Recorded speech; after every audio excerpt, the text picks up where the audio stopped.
everybody, welcome to my channel. My name is Angel, and today I would like to talk about how to handle a borderline personality episode. So first of all, what causes a borderline episode?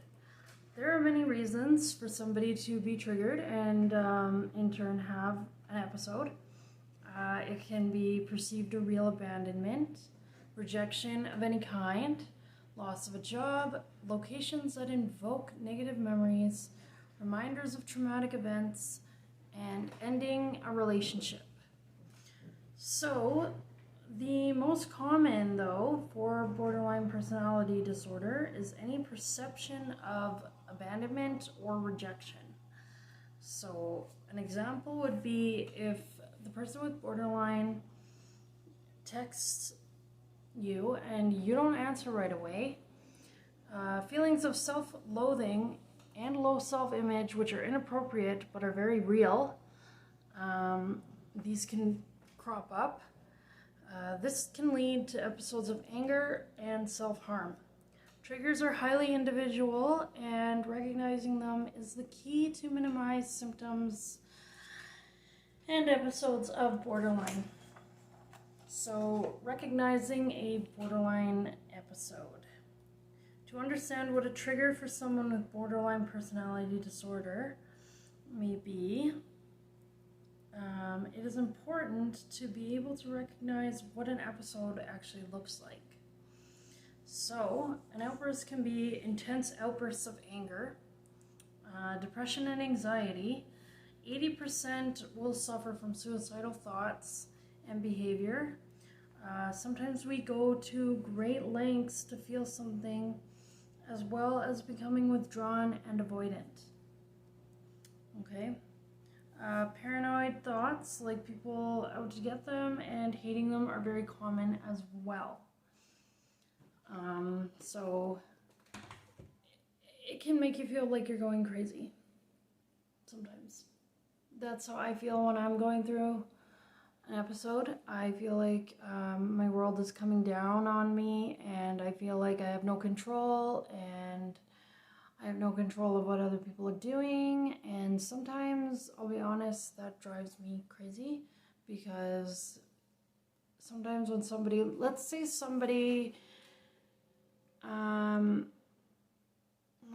okay, I'll use my boyfriend's or fiance's, sister. We were moving out of the house that we were in to move in with my mom because we relapsed and we were trying to get clean. So my mom let us live with her, bless her heart. But his sister came over before my mom did, and she started saying that I was a whore and that she didn't respect me, and I was left outside crying while my fiance was like telling her to stop. It wasn't right. They were yelling.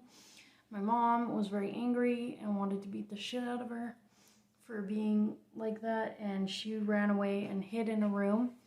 Now, she's always been a bully to me, and she's done way worse things than me. And I'm not saying it as like, oh, well, she's more bad than me, whatever.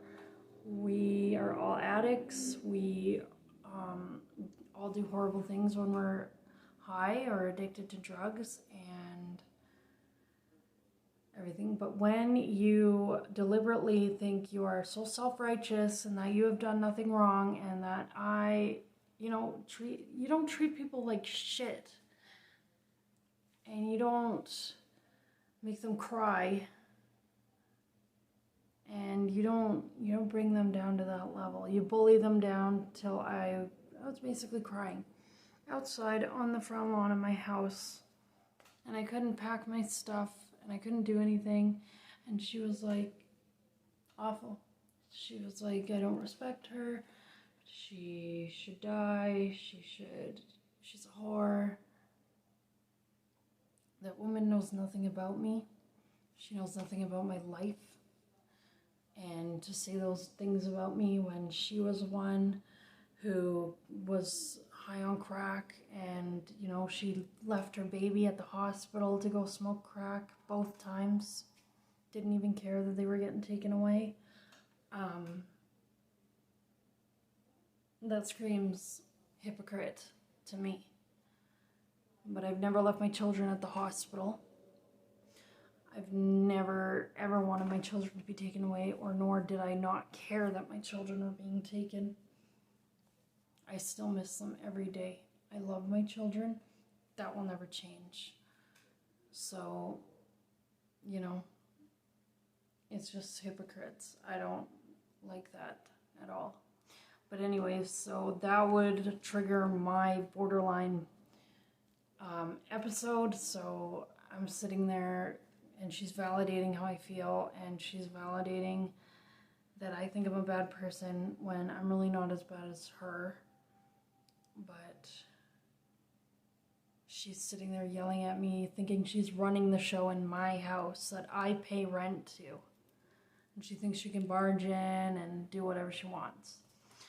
So, anyways, with that note, I'm going to move on. Episodes can also be extreme highs, bursts of euphoria, and positive emotions due to the highly impulsive nature of those with borderline personality disorder. It's important to know these high emotional highs are a part of the episode. Risk-taking behavior like reckless driving and traffic accidents are common. Impulsive spending or substance abuse, being promiscuous, spending sprees. I think I said that, yeah. That's all part of an episode. So, your maladaptive adaptations. Okay? I wanted to put this in because I felt like it was a really important thing to say. Psychiatric Times, so I'm going to quote this from them, estimates that as many as 50 to 70% of those suffering from borderline personality disorder also suffer from a substance abuse disorder, making the symptoms exaggerated and episodes more volatile and unpredictable. And this is very true. So if any of you are struggling with borderline personality disorder and you just think it's like, I can't function, and you're using, stop using, please. Like, I didn't know, and yes, this is going to sound really dumb, I didn't think that it was that bad. I didn't think that I was borderline even. I was in this huge denial about my diagnosis. I didn't want to believe it for a long time. And that only made things worse because I got addicted to drugs, and I was thinking, why am I so overly emotional? Why can't I get my shit together? Why do I act like this? Why do I do these impulsive things? Why can't I just stop? And the truth is, that's why. I like my hair like that. So, with that being said, if you are somebody who struggles with borderline personality disorder, get help right away. If you can't quit by yourself or you need support, that's okay. I understand. I used to be able to quit drugs like that. But then on my last go with fentanyl, I wasn't able to quit by myself. So I had to get help with methadone, and I have an addictions worker. It's nothing to be ashamed of, okay? There's nothing to be ashamed of. Everybody goes through shit. Everybody has different coping mechanisms. It's just that one's not the healthiest. Okay? Okay, so now here's the hopeful part of the whole video. How to manage your triggers. So there are many ways to help manage an episode. Finding out what triggers cause it and avoiding them if you can. If you can't, and you're finding that you're in an episode, then the next best thing to do is diffuse the situation and avoid escalating it. So sometimes in life, we really just can't sit there and avoid everything.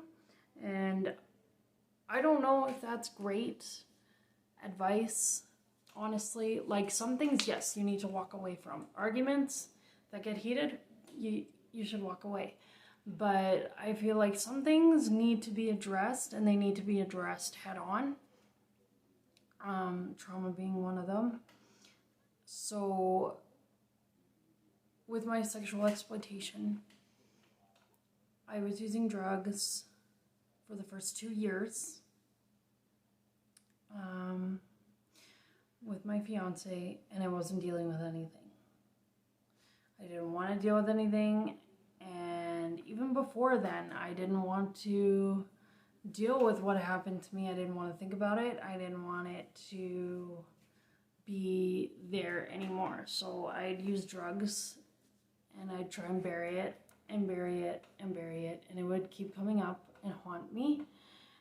And I would wake up with all these night terrors. I still have night terrors, just not as often. And there's this thing too that one psychiatrist or therapist told me. Your brain, when it's going through everything, especially with a long, extensive history of trauma, it only gives you what you can handle. So once it's processed through something, you'll find that there's something else. And it'll keep kind of doing that until it's all, and it may never be fully back to where you used to be. It'll change you forever. But honestly, change is inevitable. Change is part of life. Not all change is bad. But yeah, your brain will dissociate too if it's too intense, or if it's like, I can't survive this, and the only way you're gonna survive this is if I blank you out. So sometimes our brains know when and when not to keep you in reality, but that's what I've noticed with it too. So yeah. And when this stuff happens, when you feel these emotions crop up, when you feel these triggers and stuff, the best thing you can do is have healthy coping skills. So, coping skills are good to have, especially with borderline and any other mental illness out there, because if you don't have coping skills, you're going to go back to cutting, you're going to go back to drug use, you're going to go back to all those negative things that you have fallen back to. So, healthy coping skills like taking a warm bath or shower, playing music that relaxes you, doing brain teasers or problem-solving activities are good. Exercise is great for anger or frustration, I find especially. Talking to a loved one, drawing, painting, or write. Creative expression is always good. Seek comforting environments and surroundings. Try relaxing exercises. And of course, attend your therapy sessions, whether that be individual or group. So, yeah. That's what I got with that. And yeah, I hope this video was helpful, and I hope you guys have a wonderful day. My next video topic will be about borderline rage. So I hope you guys enjoyed this video today, and yeah, thank you everybody for listening, and don't forget to like and subscribe if you guys enjoyed this. Okay, I will let you guys go now. Bye.